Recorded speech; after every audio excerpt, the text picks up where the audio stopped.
लोग कहते हैं कि उस आनंद स्वरूप सच्चिदानंद ईश्वर के ज्ञान से मनुष्य भी आनंद स्वरूप हो जाता है।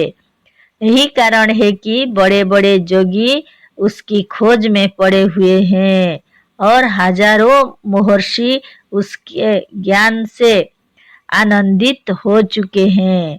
पर विचार करने की बात यह है कि यदि वो आनंद स्वरूप हमसे अलग है, हमसे पृथक कोई दूसरा पदार्थ है, तो उसके ज्ञान से, उसके आनंद स्वरूप होने के कारण एक ऐसा पुरुष जो उससे भिन्न है, उससे पृथक है, आनंद स्वरूप कैसे हो सकता है।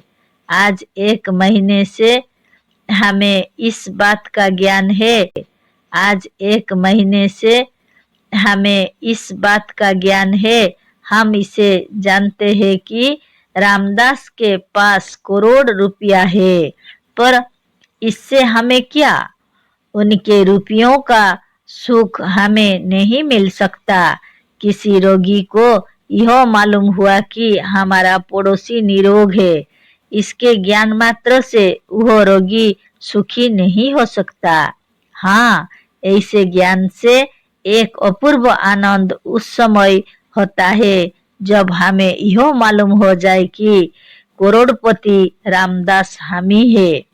हम भूले हुए थे हम ही रामदास है और वो रुपया हमारी ही पास गड़ा है। ठीक इसी तरह जब कोई सच्चा जोगी उस आनंद स्वरूप सच्चिदानंदो की खोज में चलता है, जिस समय वह उसका पता लगा लेता है, उसका ज्ञान प्राप्त कर लेता है, वह देखता है कि वह आनंद धन, वह आनंद स्वरूप, वह सच्चिदानंद हम ही है।